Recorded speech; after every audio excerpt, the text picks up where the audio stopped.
예수님의 이름으로 사랑합니다. 예, 사랑합니다. 예, 예수님 사랑합니다. 오늘은 찬양을 두 곡 부를 건데요. 여러분께 보시고 할렐루야 전능하신 주께서, 이건 짧지만 아주 기쁘게 신차게 부르는 찬양이거든요. 비록 마스크를 썼지만 이렇게 소리를 내서 같이 찬양 부르면 좋겠습니다.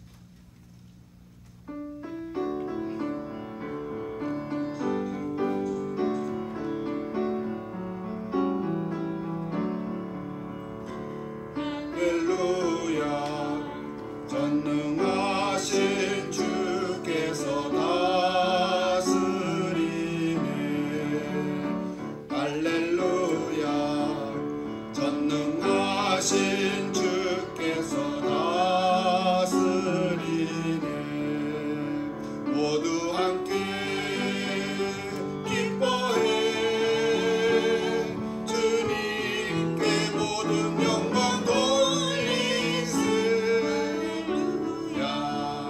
전능하신 주께서 다스리네. 한 번 더 하십시다. 할렐루야. 전능하신 주께서 다스리네. 할렐루야. 전능하신 주께서 다스리네. 모두 함께 주님께 모든 영광 돌리세. 할렐루야. 전능하신 주께서 다스리네. 할렐루야. 하나님 아버지, 오늘도 우리의 정성을 다해서 그리고 영과 진리로 하나님 앞에 예배드리러 왔습니다. 하나님, 지난 한 주간의 우리의 삶의 모습이 어땠든지 오늘 이 시간 그 모든 것들을 다 주 앞에 내려놓고 오늘 이 시간 하나님을 향하여 내 온 마음을 다 들여서 예배하는 귀한 시간이 되도록 성령님 역사하여 주시옵소서. 섬들아 내 앞에서 잠잠하라. 민족들아 힘을 새롭게 하라. 가까이 나아오라. 그리고 말하라. 우리가 서로 재판의 자리에까지 나아가자 말씀했습니다. 아버지 하나님이 모든 일들을 다 하나님께서 주관하시는 줄로 믿사오니 오늘 우리 개인의 삶, 우리 가정, 그리고 우리 교회, 나아가서 나라와 민족까지도 하나님께서 다스리며 주관하시는 줄로 믿사오니 하나님, 오늘 예배드리는 가운데 살아계신 하나님을 만나고 성령의 역사하심으로 내 심령 속에 놀라운 하나님의 은혜가 경험될 수 있도록 오늘 귀한 예배될 수 있도록 은혜를 베풀어 주시옵소서. 이제 찬양하고 기도하고 말씀을 들을 때에 하나님 우리의 심령이 열려지게 하시고, 예배 드리러 왔을 때는 뭔가가 문제가 있어서 왔지만 예배 마치고 돌아갈 때는 하나님 앞에 찬양하고 기쁜 마음으로 나아갈 수 있도록 축복하여 주시옵소서. 예수님의 이름으로 기도하옵나이다. 아멘.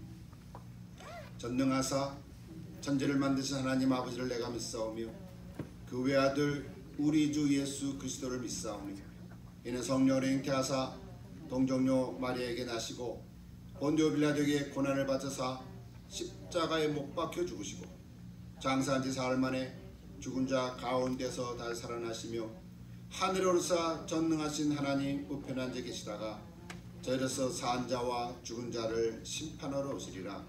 성령을 믿사오며 거룩한 공예와 성도가 서로 교통하는 것과 죄를 사하여 주시는 것과 몸이 다시 사는 것과 영원히 사는 것을 믿사옵나이다.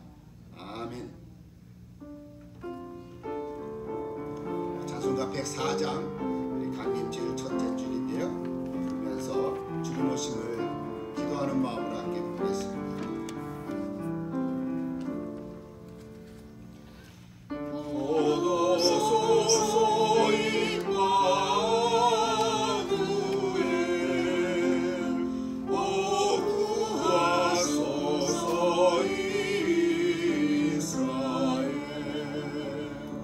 그 보로 생활 고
기도하시겠습니다. 사랑이신 하나님, 신실하신 하나님, 우리의 피난처요 요새시며 우리가 신뢰하고 믿는 하나님 아버지 감사합니다. 시편 91장에 말씀하신 것 같이 저희들을 모든 함정에서 구하시고 모든 병에서 건져주시는 하나님 아버지 감사합니다. 우리가 하나님 아버지를 우리의 보호자로 삼고 가장 높으신 분을 우리의 피난처로 삼았으니 화와 재앙이 우리 집에 미치지 못하리라 하심을 믿습니다.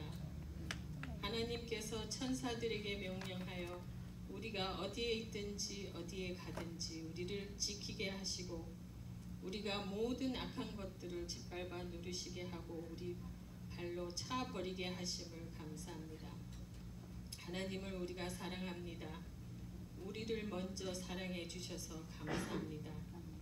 태초부터 우리를 사랑하시고 눈동자같이 아껴주셔서 감사합니다. 하나님께서 우리를 보호하시고 우리가 하나님께 부르짖을 때 응답해 주심을 감사합니다. 어떤 상황에도 항상 우리와 동행하시고 우리를 구하시고 영화롭게 하시고 우리들이 장수하여 만족을 누리게 하시며 하나님의 큰 구원을 보여주심을 감사합니다.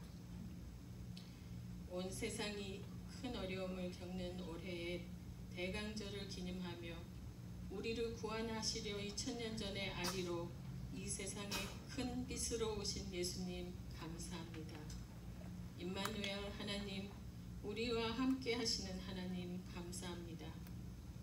우리와 함께 계시는 삼위일체 하나님께 감사하며 즐거워하며 기뻐합니다.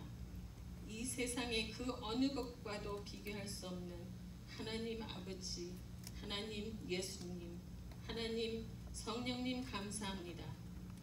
저희들의 삶을 통해 영광 받으시고 저희의 모든 말과 모든 말씀의 마음의 묵상과 모든 생각이 하나님의 이름을 축복하게 하시고 찬양하며 또 찬양하게 하소서. 오늘 이 예배를 통해 홀로 영광 받으소서. 여기 계신 우리 목사님, 사모님, 권사님, 집사님, 성도님들, 또 여기 안 계신 성도님들 모두 하나님 안에서 축복받은 자들로서 저희들의 모든 필요함을 아시는 하나님이 풍족하게 채워주심을 믿으며 모두 영육간에 강건하게 하심을 믿으며 오직 주님만이 구원이심을 선포하면서 다시 오실 예수님의 이름으로 감사하며 기도합니다. 아멘.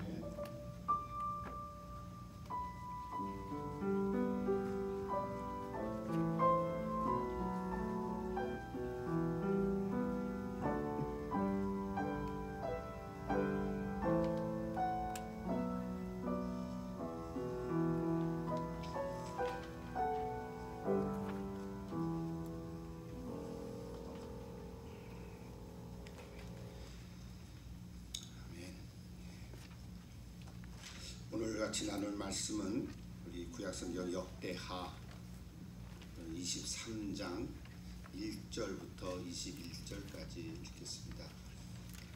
오늘 11월 29일 내 성경 오늘 주일 본문과 그 후에 16절부터 21절까지 조금 더 보태서 읽겠습니다.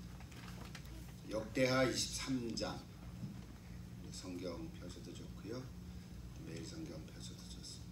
역대하 23장 1절부터 21절까지 제가 봉독할 때에 성령께서 잘 이해할 수 있도록 도와주시길 기도합니다.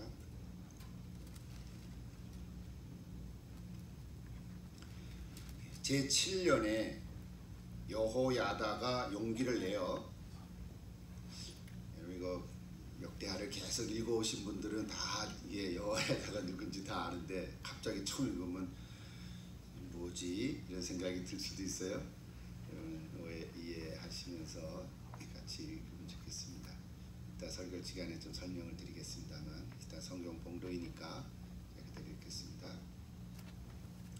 제7년에 여호야다가 용기를 내어 백부장 곧 여호람의 아들 아사랴와 여호하나의 아들 이스마엘과 오벳의 아들 아사랴와 아디다의 아들 마하세야와 시그리의 아들 엘리사밧 등과 더불어 언약을 세우매 그들이 유다를 두루 다니며 유다 모든 고을에서 레위 사람들과 이스라엘 족장들을 모아 예루살렘에 이른지라. 온 회중이 하나님의 전에서 왕과 언약을 세우매 여호야다가 무리에게 이르되 여호와께서 다윗의 자손에게 대하여 말씀하신 대로 왕자가 즉위하여야 할지니 이제 너희는 이와 같이 행하라. 너희 제사장들과 레위 사람들 곧 안식일에 당번인 자들의 3분의 1은 문을 지키고 3분의 1은 왕궁에 있고 3분의 1은 기초문에 있고 백성들은 여호와의 전 뜰에 있을지라.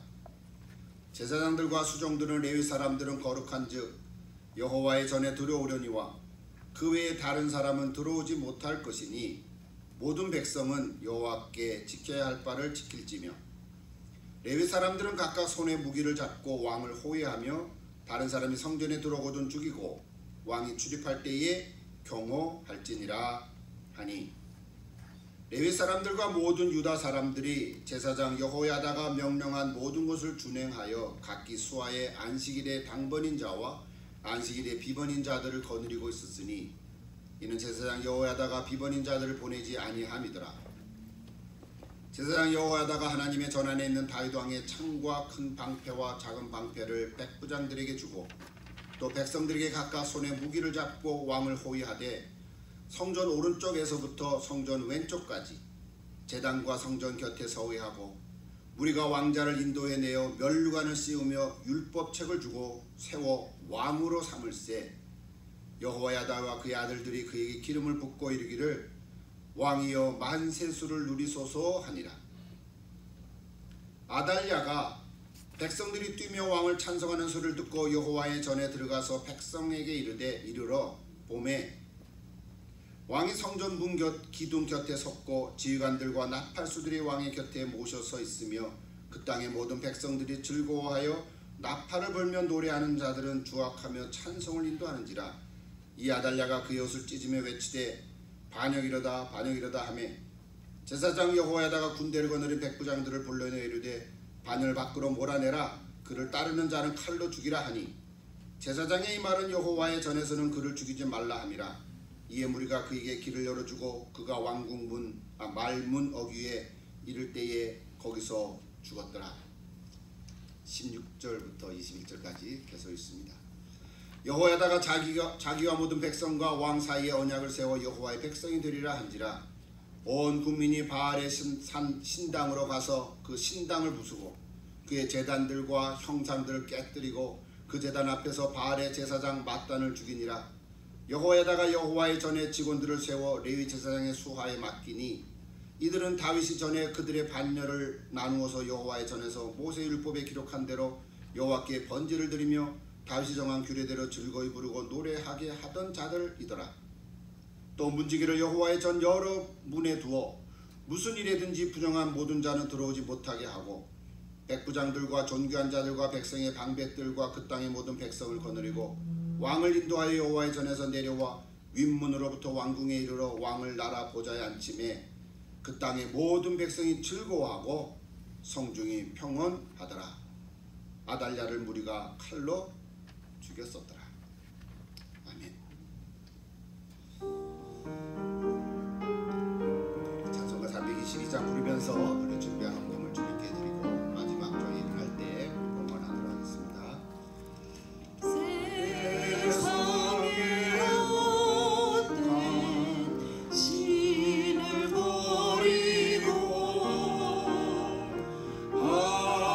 하나님 이름 높여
오늘도 예배를 드리는 가운데 정말 하나님 앞에 홀로 선 자의 모습같이 이 시간도 하나님 앞에 봉헌 기도를 드립니다.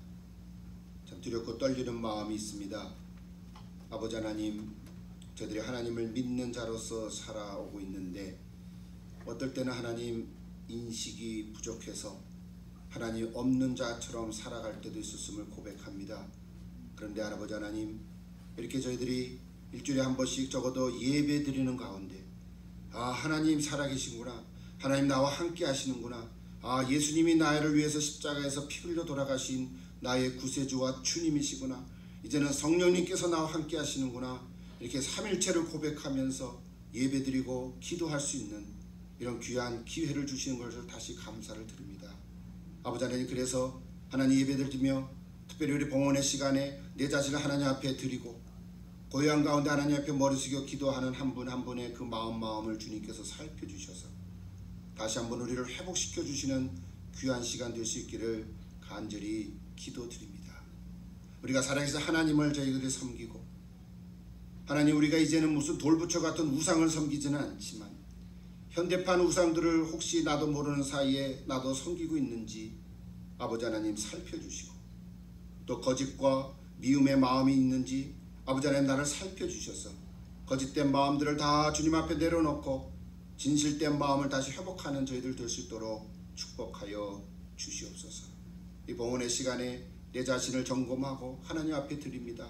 우리는 이렇게 헌금을 준비합니다. 11조나 감사헌금이나 또 주일헌금, 성경헌금, 기타 헌금으로 이렇게 드리지만 그 속에는 내 마음과 정성이 들어있고 내 삶이 들어있는 줄로 믿사오니 하나님 우리를 받아주시고, 아직도 어렵고 풀어지지 않은, 해결되지 않은 경제의 아픔들, 여러가지 문제들 속에 하나님 우리가 살아가고 있사오니 아버지 하나님, 우리의 삶의 현장 속에서 동행하여 주시고 상황들을 바꿔주시고 낙심하지 말게 하시고 오히려 하나님의 소망을 바라보며 나아가는 저들이 다 되도록 축복하여 주시옵소서. 믿음 안에서 잘 견딜 수 있도록 도와주시고, 아버지 하나님, 우리 봉헌을 통해서 주님 몸된 교회가 세워지게 하시고, 또 특별히 우리가 적은 헌금을 가지고 하나님 우리보다 더 어려운 하나님 선교 단체들, 그런 사람들을 돕고자 하는 마음이 생긴 것도 감사합니다. 하나님, 이것들이 적지만 받는 그들에게는 참 귀하게 은혜가 될 수 있도록 역사해 주셔서 어찌하든지 주님 몸된 교회가 하나님께 영광된 교회가 될 수 있도록 역사하여 주시옵소서. 우리 한 분 한 분을 축복해 주시고 아버지 하나님 굴하지 않게 하시고 씩씩하고 담대하게 든든하게 꿋꿋하게 서가는 저들이 다 되게 해 주시옵소서. 감사하며 예수님 이름으로 기도드리옵나이다. 아멘.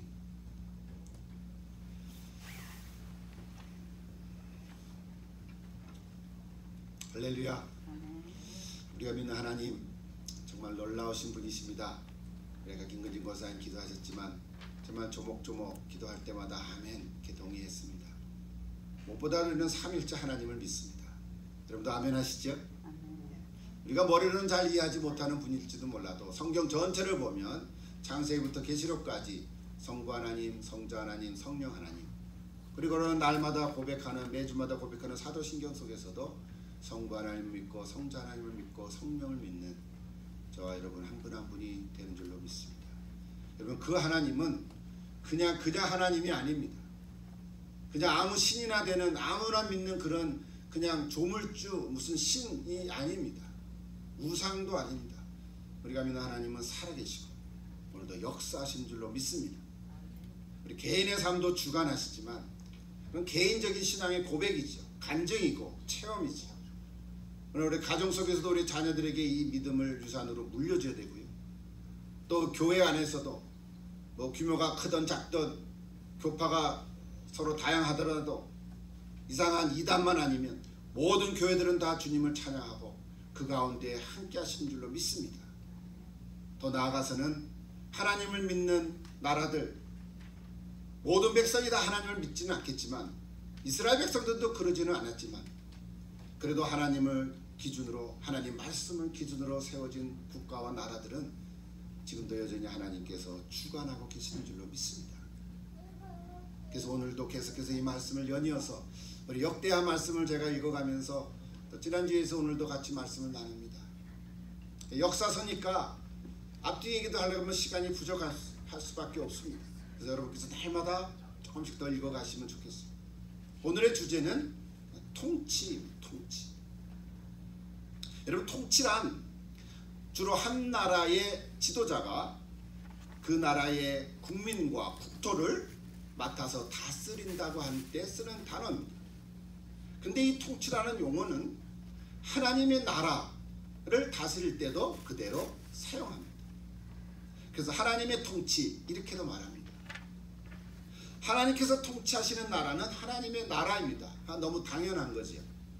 근데 하나님의 나라는 로마서 14장 17절에 보면 먹는 것과 마시는 것이 아니라 오직 성령 안에 있는 의와 평강과 희락이라 이렇게 말씀했습니다.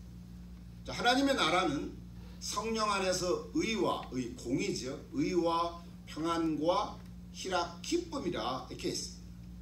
그러므로 하나님께서 다스리는 나라, 하나님의 나라는 물론이지만 이 얘기는 하나님 나라의 통치의 원리를 우리에게 보여주고 있습니다. 그러므로 이 땅에서 살아가는 이 세상 나라, 물론 세상 나라는 그 세상 나라의 이야기들이 있지만 이 하나님의 나라의 원리가 이 세상 나라에서도 적용되어야 하는 것은 분명한 일입니다.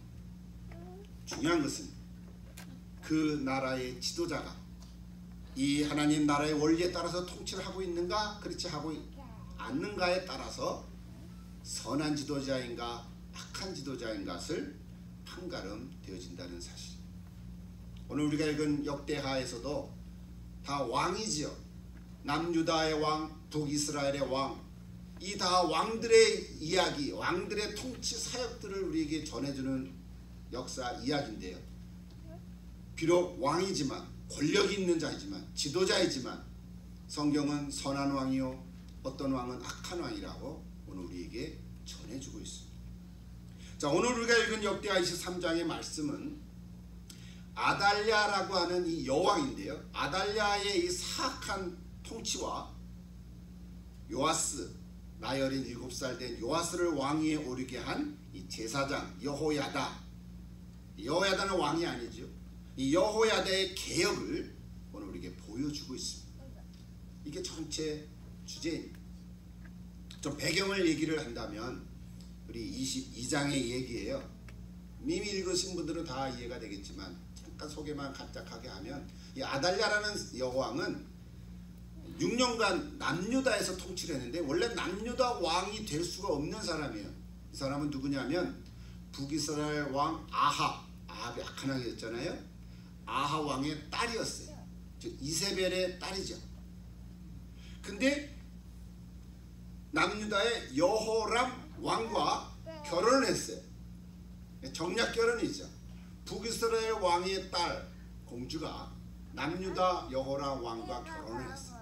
왕비가 됐어요. 아하시아라는 아들을 낳았어요. 아하시아가 왕이 됐죠. 근데 아하시아가 왕이 됐는데 그가 죽어버리자 그 일가족을 모두 다 죽여버렸어요. 아주 무자비하죠. 그러고는 자신이 왕이 됐어요. 이 아달랴는 여자인데 왕이 됐어요. 남유다와 북이스라엘 전체 왕들을 통해서 여왕은 딱 이 한 사람밖에 없는데 아주 사악한 여왕이었어요. 7년간을 다스렸거든요. 남유다를 7년간 다스렸어요. 바알신을 들여왔지요. 아합 왕의 딸이니까 자기가 배웠던 거, 자기가 믿었던 바알신을 들여와서는 온 유다 나라에 신당을 세우고 백성들로 하여금 바알을 섬기게 하고, 그래서 하나님 나라의 원리가 없는 암울한 시기를 보냈던 것입니다. 성경은 아달랴 왕에 대해서 하나님 보시기에 악한 왕이었더라 그렇게 증거하고 있습니다. 근데 놀랍게도요, 이 아하시아의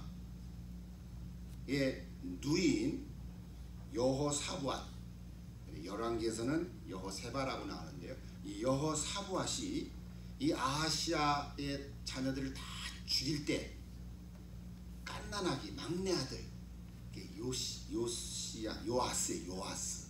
요아스를 살짝 빼내가지고 유모와 함께 침실에서 키웠어요. 아달랴한테 걸리면 죽으니까 몰래 7년을 키운 거예요. 이것이 역대하 22장 10절에서 12절에 나와요. 그리고 나서 오늘 본문이 시작됩니다. 23장 1절 아까 읽었습니다만, 요아스가 7살이 되던 때에, 자 7살이 되는 건 누가예요? 요아스, 이 갓난 아이. 이거 뭐 우리 한국의 역사에서도 이런 거 나온 거 있잖아요, 그죠? 여러분, 그런 우리 한국 역사 속에도 다 그냥 칼로 죽일 때 정말 그 유모가 말이죠, 유모가 그 갓난 아이를 포대기에 앉아가지고 산으로 도망가고, 그래서 야채채해서 살리내고 뭐 이런 스토리들 있잖아요. 무슨 뭐 영화 같은 이야기인데 실제 역사 이야기죠. 오늘 이 유다 역사에도 나오는 거예요. 그 요아스가 7살이 되던 해에 이 여사부앗의 남편이고 또 제사장이었던 여호야다, 이 여호야다가 용기를 내가지고 백부장들을 몰래 성전으로 오게 했어요. 그래가지고는 여기 요아스가 살아있습니다. 다 죽였는데 하나님의 은혜로 요아스가 갓난아이였는데 이제 7살이 됐습니다. 그러면서 오늘 23장 3절에 나오는데요, 하나님께서 말씀하신 대로 왕은 다윗의 자손이 되어야 됩니다. 다윗의 후계 자손만이 남유다의 왕이 되어야 됩니다 하고 이 정당성을 주장한 거예요. 말한 거예요. 그래서 다 그 방백들이, 백부장들이 다 오케이 했어요. 그리고는 뭐 성경에 정확히 나오지 않지만 온 유다를 몇 명씩 이렇게 짝을 지어서 두루다 다니면서 레위 사람들과 이스라엘의 족장들을 불러 모은 거예요.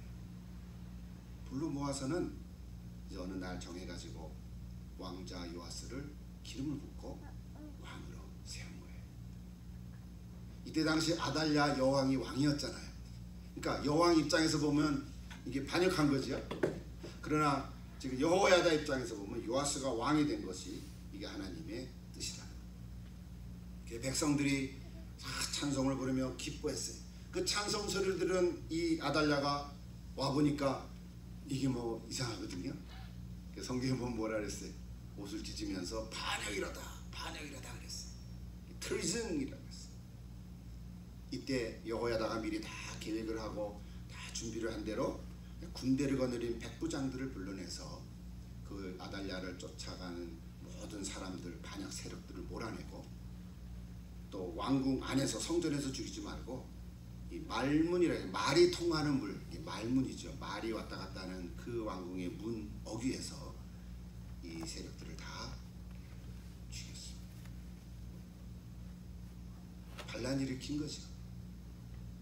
여러분 놀랍지 않습니까? 아달랴 입장에서는 반역이라고 말할 수 있겠지만 하나님의 입장에서 보면은 회복인 거죠. 다윗의 자손으로 다시 남유다 왕을 세워주신 회복이죠. 하나님 신앙의 회복인 거예요. 아달랴의 통치는 하나님 나라의 원리에서 벗어나기 때문에 사악한 통치를 했습니다. 6년 동안이나 우상을 섬기고 백성들을 거짓과 어둠에 몰아냈어요. 이런 백성들은 또 어쩔 수가 없잖아요. 살아가야 되니까. 여러분, 이 원리는 오늘날에도 그대로 적용될 수가 있습니다. 아니, 적용되고 있어요. 그래, 지난주에도 잠깐 언급을 했습니다만 우리가 살고 있는 미국, 이 나라, 정말 우리 지난주 목요일날 우리 감사절을 보내지 않았습니까? 정말 신앙의 자유를 쫓아서 영국에서 정말 그 코트를 하면서 우리 미국 저 보스턴에 도착해서 정말 반은 다 죽고, 그 후에 정말 하나님이 주신 은혜를 가지고 감사하는데 그 추수감사절의 유래가 된 거 아니겠어요? 자, 그렇게 세운 이 미국의 나라. 지난 우리 11월 3일 날 미국 대통령 선거를 했는데 아직 마무리가 안 됐잖아요. 부정선거와 거짓이 점점 더 구체적으로 드러나고 있습니다. 지난주에는 잠깐 그 어떤 원리만 얘기했는데, 지난 한 주간 동안 제가 이렇게 이런 방송을 듣고 또 실제로 그 문장도 보고 육사람이 하는 얘기도 듣고 이렇게 보니까요, 놀라운 일들이 얼마나 많이 일어나는지. 지난 주간에는 하나만 소개합니다. 시드니 파웰이라고 하는 변호사가 원래는 트럼프 대통령의 5명의 그 변호인단에 속했는데 이제 거기서 나와가지고 탈퇴해가지고 독자적으로 활동을 하기 시작했어요. 이것을 두고도 주로 언론에서는 트럼프 대통령과 결별을 했다, 트럼프는 실패했다, 이렇게 거짓 뉴스를 이야기하기 시작했어요. 처음에는 그거를 보니까 진짠가? 근데 나중에 얘기를 들어보니까 그게 아니었어요. 이 연방 검사 출신인 이 시드니 파웰 변호사가 지난 25일, 그러니까 추수감사 하루 전이었죠. 25일 조지아 주에서 일어났던 부정 선거에 대해서 그 조지아 주지사와 조지아의 국무장관 그리고 선거 위원장, 선거관리위원장을 대상으로 고소를 했어요.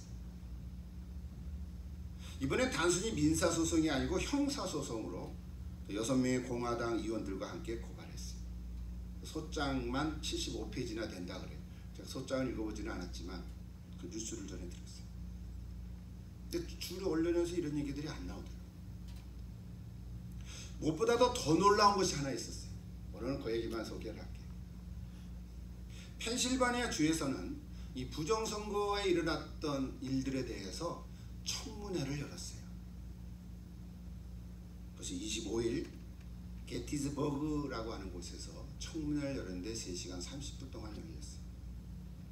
루디 글르난이라고 하는 지도하에 공화당 상하 의원들과 많은 증인들이 자신의 이름과 소속을 구체적으로 밝히면서 참 죽음의 위협을 무릅쓰고 직접 증거를 보여주면서 자신이 경험한 그런 어떤 사건들을 낱낱이 증언했습니다. 이게 여러분 특별히 보지 않으면 모르잖아요. 일일이 다 소개할 수가 없어요. 주 정부에서는 부재자와 우편 투표지를 182만 3,148개를 발송했대. 대충 180만. 근데 구체적으로 182만 3,148개까지 숫자가 기록이 돼 있어요. 그걸 알려줬어요. 그런데 약 140만 개가 되돌아왔어요. 그러니까 투표를 하고 반송이 된 건데 실제로 공식적으로 개표한 투표수는요 258만 9,242개가 됐다는 거예요. 그러니까 투표용지를 발송한 것보다 돌아온 거는 작았는데 실제로 개표한 수는 약 70만 표가 더 많아졌다는 거예요. 세상에 이런 일이 있습니까? 76만 6,094표가 더 많아졌다는 거예요. 그러니까 대충 숫자를 얘기한 게 아니라 하나까지도 얘기한 거 보면 이거는 그냥 대충 얘기한 게 아니잖아요. 그러고 나서 아무런 해명도 없이 그 숫자가 지워졌다는 것까지도 얘기가 됐어요. 그냥 없어졌대. 좀 어처구니가 없잖아요. 발송한 당일에 돌아온 표가 22,686개나 됐고요. 약 60만 개 정도는 참관인이 없이 개표되기도 했다는 거예요. 어떤 증인은 체육관에서 개표를 하던 중이었는데 수도관이 파열이 됐다 그래가지고 그 개표 인원들을 다 내보냈대. 수리하느라고.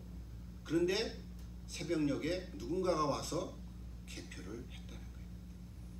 근데 이것이 다 이제 증인들이 증언하고 있는 거예요. 뭐 주차장에서 전달받은 투표들도 있고요. 우체국에서 보내고 우체국에서 투표한 경우도 있고요. 우체국에서 그냥 투표를 한 거야. 기타 트럭에서 투표한 개표들도 있고요. 동일한 주소에 보내진 투표용지들이 몇천 개가 되고요. 사실은 저희 집에도 3년 전에 돌아가신 저희 장모님으로도 투표용지가 왔어요. 지금도 갖고 있어요. 뜯지 않았죠. 이미 시집가서 타주에 있는 라스네임이 바뀐 제 딸 이름으로도 옛날 이름으로 투표가 왔어요. 그게 저희 집은 5개가 오거든요. 제 아들한테는 우편으로 보내줬죠. 네가 알아서 하라고. 개인인 저의 경우도 그런 케이스가 있단 말이에요. 그러니까 죽은 사람들의 이름으로도 다 발송이 되고 그것도 투표를 했다는 얘기들이 지금 이렇게 증인으로 발표되고 있어요. 이런 얘기 하려면 시간이 모자라요, 그죠? 3시간 이상 한 걸 어떻게 제가 30분도 안 되는 요 3분의 얘기를 다 하겠어요. 아주 중요한 변화가 하나 있어요. 그것은 이 청문회가 변곡점이 된다고 얘기를 하면서 지금 펜실베니아 주의 주의회가 27일에, 청문회는 25일에 났는데요, 27일에 자기네 주 전체 선거가 부정선거로 논란이 인 거에 대해서 주지사가 주도하고 주 국무장관이 인준한 이 대선 인준을 철회하겠다고 주의회가 결의를 했어요. 그러니까 펜실베니아 주의회가 결의를 했어요. 그걸 마스트리아노 결의안이라고 이름을 붙였어요. 주의회가 나서서 주지사와 국무장관의 책임을 묻고 있으니까 이 부정선거에 연루된 자들이 지금 발뺌을 하고 있는 중이라고 전해지고 있습니다. 중요한 것은 이 주의회가 이 부정선거의 실체를 정확히 인식하고 있다는 점이에요. 이건 아주 굉장히 중요한 거죠. 지난주에도 얘기했지만 이 각 주의 선거인단이 이제 결정이 되면 주지사가 인정을 하고 승인을 하고 그러면 주의회가 결정하는 거거든요. 그래서 이제 상원으로 보내는 거예요, 연방 상원. 그러면 연방 상원에서 다 주에서 모아가지고 오케이 하면 결정이 되면 그것이 이제 대통령으로 선거가 돼서 내년 1월 6일 날, 그렇죠? 그 결정이 돼요. 그 과정들이 원래 미국의 헌법 과정인데 우리는 그동안 그걸 몰랐어요. 그냥 선거하고 한 며칠 후에 이분이 됐다 그러면 그 반대편의 진자는 승복을 하니까 이제 당선이 됐습니다. 이렇게만 알고 있었잖아요. 근데 실제로 이런 과정들이 있어서 미국 대통령은 이렇게 확정이 되는 거였어요. 이게 헌법이었어요. 중요한 것은요, 이 청문회에서 드러난 증언들이 너무 구체적이고 세세하다고 말하면서 이 펜실베니아 주의회가 11월 30일, 내일이죠. 11월 30일부터 이제는 주의회가 선거를 주도하겠다고 선언했어요. 그래서 지난 27일 날 발표된 이야기예요. 이런 이야기들은 아마 각 주에서 나름대로 또 일어나고 있다라고 생각을 합니다.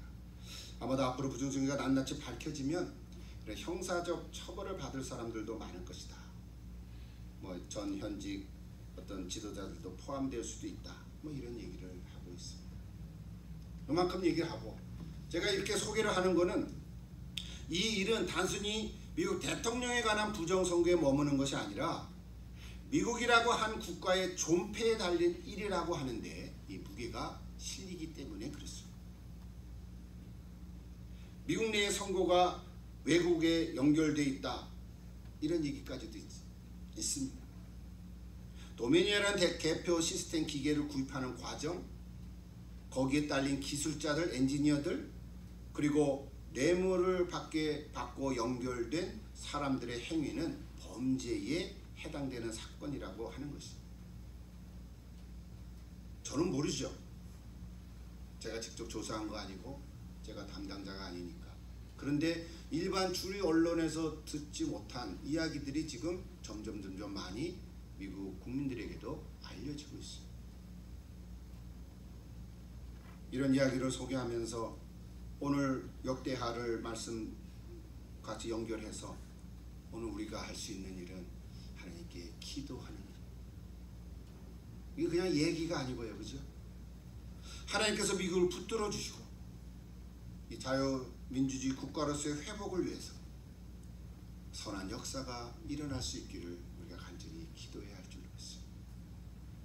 여러분, 날마다 기회 있을 때마다 우리는 정확히 모릅니다.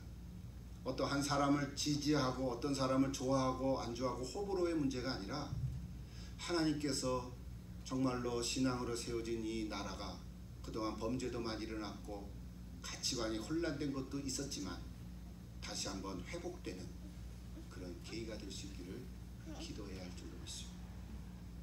다시 성경으로 돌아가 보십시오. 오늘 주일 본문은 아니지만 내일 본문이죠. 역대하 23장 16절부터 21절 아까 읽었습니다만 이 주제는 제사장 여호야다의 개혁에 관한 말씀입니다. 그 여호야다는 여호와의 언약을 회복하는 개혁을 단행했어요. 바알의 신당을 부수고 그의 제단들과 형상들을 깨뜨리고 바알의 제사장 맏단 한 사람뿐이겠어요. 대표로 썼겠죠. 바알의 제사장 맏단도 죽였어요. 그러니까 백성들은 너무 기뻐서 찬송하며 즐거워하고 성이 다 평안해졌다 그랬어요. 요아스를 왕으로 세우고 아달랴를 처형함으로써 이런 정치적인 개혁의 의미는 거사가 완성되었다고 볼 수 있습니다. 그러나 종교적인 관점에서 볼 때는 아직 미완성이 됐어요.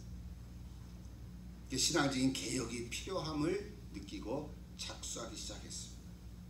그래서 이 여호야다는 먼저 요시야 왕이지만 7살이잖아요.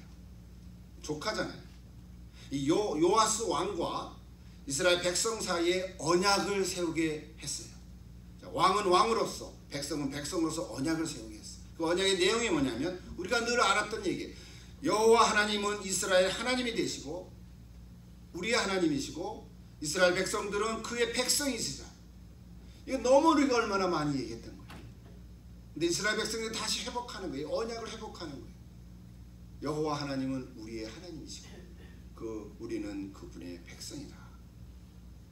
그래서 왕은 백성들을 하나님 백성으로 다스릴 것이고 통치할 것이고 그걸 서약했고요.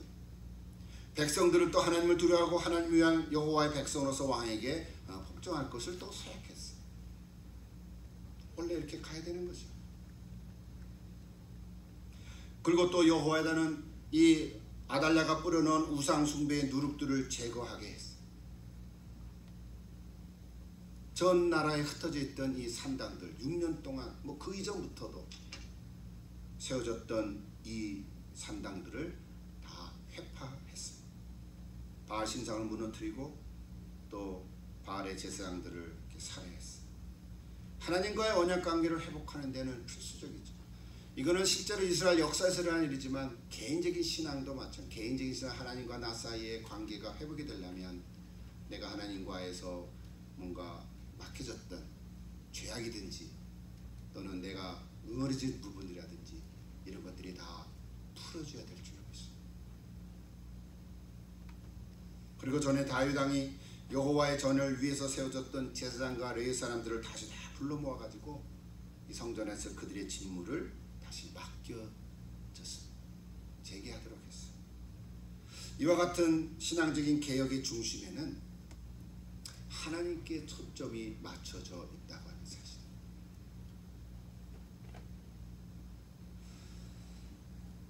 오늘날도 현대 많은 사람들은요, 통치라는 단어를 정치라고 하는 개념과 그냥 같은 생각으로 사용하고 있는 분들도 많이 계세요. 그러나 통치하고 정치는 좀 다르죠. 제가 정치학도도 아니고 정치학을 공부한 사람도 아니지만, 그러면 정치라고 하면 지배적 권력의 획득이나 추진 과정, 권력의 행사 이런 것이 떠오르잖아요. 그래서 정치라고 하면 국가나 국민을 다스리기 위한 권력의 속성에 초점이 맞춰져 있어요. 그렇죠? 민주주의 사회나 독재주의 사회나 다 어디나 정치가 있지만 정치는 바를 정자잖아요. 바르게 다스려야 되는 건데요. 근데 통치란 이미 갖고 있는 지배력, 권력을 이용해서 국가나 국민들을 향하여 그 실력을 행사하는 것에 초점이 맞춰져 있어요. 오늘 제가 얘기하려고 하는 것은 통치자가 잘하고 못하는 것은 결국 통치자에 달려있죠. 그 통치자가 자기가 갖고 있는 이 권력, 지배력을 어떻게 사용하는가에 따라서 달라지는 거죠. 그러므로 지배적 권력을 행사하기 위한 전제 조건으로는 이 권력의 획득 과정, 추진되는 과정, 이것이 아주 상당히 중요하다는 거예요. 그래서 그렇게 되지 않으면 우리가 흔히 하는 대로 정통성을 잃어버리는 거죠. 우리 한국도 그랬고요, 그죠? 다른 나라들도 다 그렇습니다. 그래서 여기서 중요한 것은 권력의 지배적인 주체인 이 정치가들의 권력 행사가 지배자의 객체인 이 국민의 삶과 복리를 위해서 올바르게 사용하고 충족될 때 그때 정당성을 갖게 된다는 것이죠. 그래서 정치의 주된 목적은 국민들을 위한 역할이지 그 자체의 권력이 될 수 없다라고 하는 얘기예요. 이거 너무 상식적인 얘기죠. 그러므로 정치가 이제 주어진 권력은 국민들로 하여금 위임된 것이다. 이것이 민주주의죠. 이것이 현대 정치에 있어서는 자유민주주의의 핵심이라고 우리가 말을 합니다. 우리가 알고 있는 상식인데 당연한 거죠. 그래서 우리는 잘 분별해야 될 줄로 믿습니다. 시간이 많이 없어서 이 얘기는 한 가지만 이해를 하나 드리겠습니다. 며칠 전에 시애틀 N, 저는 우리 미국에 사니까 특히 이게 시애틀 N의 뉴스들이 뜨거든요. 여러분도 보시는지 모르겠는데 한국 뉴스죠. 이 시애틀 N 뉴스는 주로 연합 뉴스에서 이렇게 그대로 이렇게 전해지는 것 같아요. 어떨 때는 좋은 뉴스도 많고 또는 우리 일상생활 속에서 뭐 구인, 구지 이런 광고도 뜨고요. 또는 뭐 한국 뉴스 뜨고요. 뭐 그런 한국말로 된 시애틀 N 뉴스입니다. 근데 며칠 전에 이런 제목이 있었어요. 트럼프 선거인단 투표 지면 떠나겠다. 사실상 패배 인정. 이게 타이틀 제목이었어요. 그래서 그랬나? 하고 다른 뉴스를 보는데 내용이 없어요. 그래서 제가 사실 여부를 알아보기 위해서 어떤 팩트를 좀 찾아봤어요.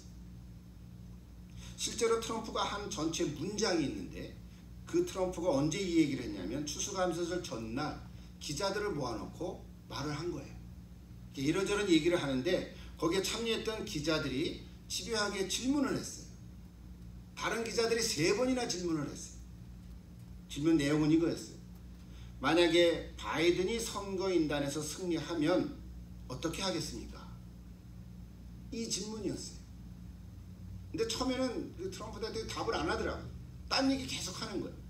자기가 하고 싶은 부정선거 얘기, 또 뭐 다른 얘기, 이런 얘기들을 하더라고요. 근데 또 어떤 기자가 또 얘기하고 또 어떤 기자가 또 얘기하고 3번이나 얘기하다 보니까 3번째 가서 뭐라고 말했냐면 그렇습니다. 만약에 바이든이 조지아주에서 선거인단에서 이기면 백악관을 떠날 것입니다. 그러나 부정투표와 지금 소송 중인데 그렇게 되지는 않을 것입니다. 이렇게 문장을 얘기했어요. 제가 이 팩트 얘기를 그대로 방송에서 들으면서 이것이 핵심 문장인데 미국의 주류 언론들은 앞뒤의 문장들을 다 잘라먹고 여러분들 한번 그 전체를 들어보십시오. 그죠? 그렇습니다. 만약에 바이든이 선거인단에서 이기면 백악관을 떠날 것입니다. 맞지 않아요? 근데 조건이잖아. if, 만약에.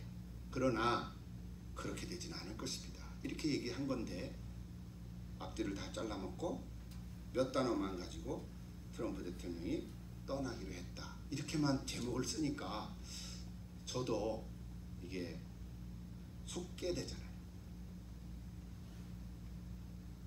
이런 얘기를 제가 오늘 설교 시간에 인용을 하는 것은 저나 여러분이나 특히 오늘 이 미국의 이 사건 속에 잘 분별해야 되겠다 하는 생각을 갖는 거죠. 다시 우리 본문으로 돌아서 마무리를 하십시오. 오늘 다윗 왕과의 회복을 위해서 개혁의 중심 역할을 했던 여호야다. 이 사람은 왕이 아니었어요. 물론 왕의 사위로 왕가와 인척관계를 갖고 있는 사람이었지만 그는 제사장의 직분을 가진 하나님의 종으로서 백성의 신임을 받는 지도자였습니다. 그에게는 어떤 사심이나 공명심이 없는 위대한 신앙의 인물이었습니다. 이 여호야다는 어린 요아스가 7살이 되던 해에 용기를 가지고 그를 다시 왕위로 세우는 이 작전을 세운 거죠. 그렇죠? 성경은 그냥 우리가 글로 쭉 읽었지만 한번 그 하나하나를 현실로 생각해 보십시오. 레위 사람들 3분의 1은 여기를 지키고 3분의 1은 여기를 가지고 또 백부장에는 무기를 주고 여차하면 어떻게 하고 이런 얘기를 다 지금 짠 거 아니겠어요? 그죠? 그런데 한 가지 마지막으로 이 후의 역사가 어떻게 됐을까? 우리 어느 본문은 아니지만요. 이 후의 역사를 보면요. 역대기에 나타난 그 행적을 보면 이제 24장으로 넘어가는데 24장 2절에 보면 이렇게 되어 있어요. 여호야다가 사는 날 동안에는 요아스가 여호와 보시기에 정직히 행하였더라. 성경에 보면 요아스 이 7살 돼서 왕이 된 사람이 40년을 남유다를 다스렸다 그랬어요. 그러니까 47세에 죽었는데요. 40년 동안 다스리는데 여호야다가 23년 만에 죽었어요. 그러니까 요아스를 왕으로 세워놓고는 23년 동안 요아스 뒤에서 어쩌면 섭정을 했다라고도 볼 수 있고 도와줄 수밖에 없잖아요. 그래서 7살이 뭐 알겠어요. 어쨌든 여호야다가 사는 날 동안에는 요아스가 여호와를 섬겼더라 이렇게 돼 있어요. 그러면 23년 후에 죽은 다음에는 어떻게 됐을까? 그것이 오늘 24장 이후에 쭉 기록되어 있는데 이 요아스가 제대로 하지 못해요. 오늘 본문은 아니지만 이제 마무리를 하기 위해서 24장으로 넘어가면요, 요아스 왕이 성전 개혁에는 힘을 썼지만 하나님을 믿는 이 신앙을 계속해서 지속하지 못했다는 사실.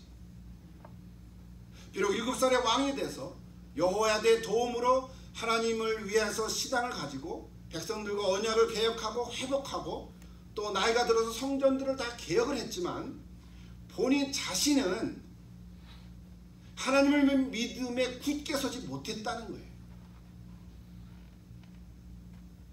이것이 오늘 마지막 메시지. 그러다 보니까요, 여호야다의 개혁에 그동안 반발했던 이 유다의 방백들이 23년 동안이나 숨어 지내다가, 이게 성경에 그렇게 그대로 기록되어 있어요.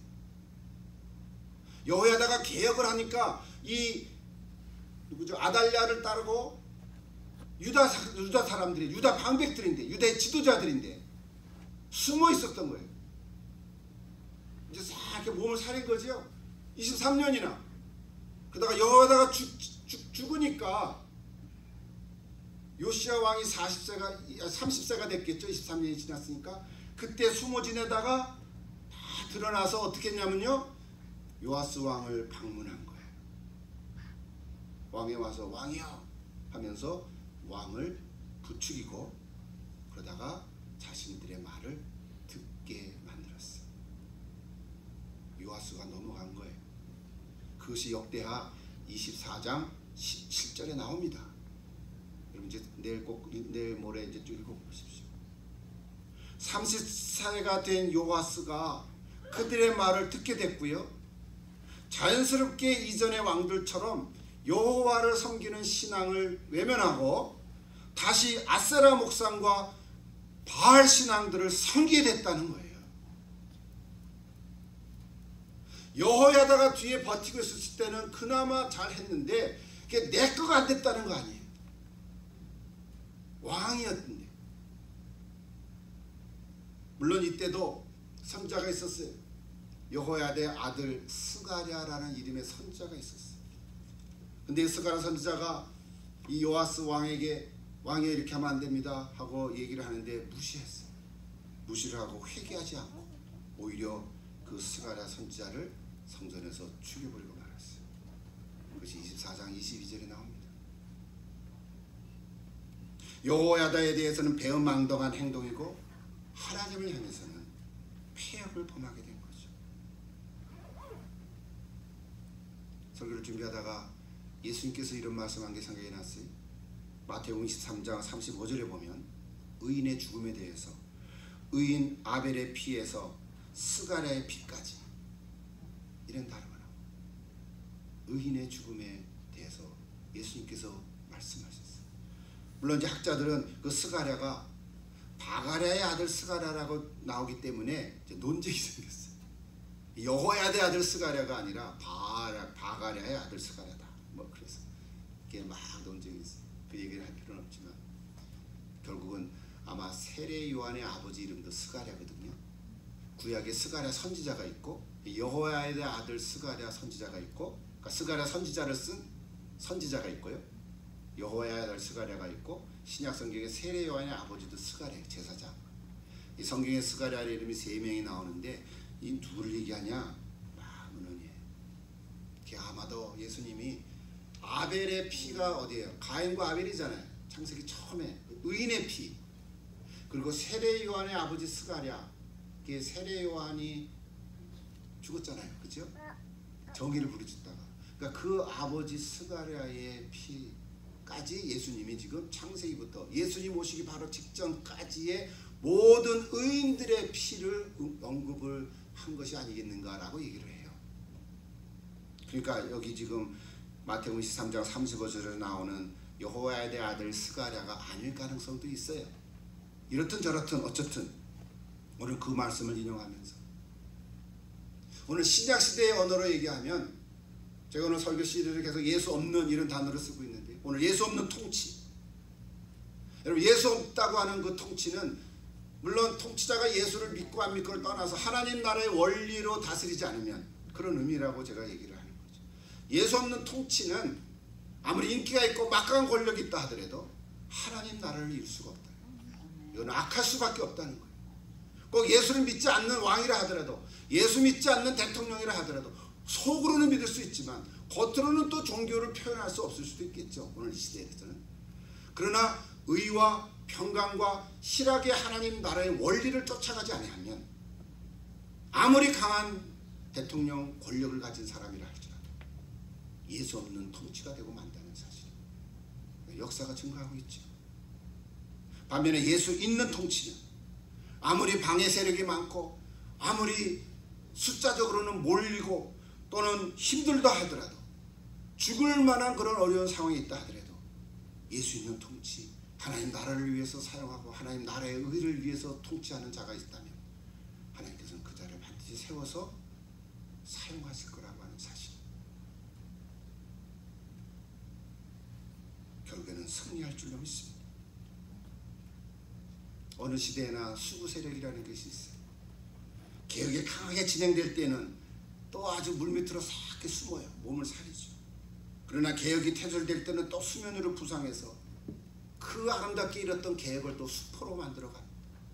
여러분 교회 역사도 마찬가지. 교회 2000년 역사도 똑같습니다. 교회가 막 부흥할 때는 또 타락하고 비리가 생기고 그러면 또 무너지고 또 흩어지고 성도들이 고난과 박해를 받고 심지어 죽기까지 하고 그러다가 그 현장에서 교회가 다시 또 새순으로 올라갑니다. 이것이 교회의 2000년의 역사죠. 국가도 마찬가지라. 문제는 지도자에게 있죠. 여호야다가 죽은 후에 이 요아스 왕이 어떻게 유다의 방백의 유혹에 넘어갈 수가 있냐. 남유다 왕으로서 그는 이제 나이가 그래도 30이 됐는데 자신의 신앙을 스스로 굳세게 지키지 못했다고 하는 이 사실. 물론 오늘 본문 얘기는 아니지만 언제 또 이 얘기를 하겠어요.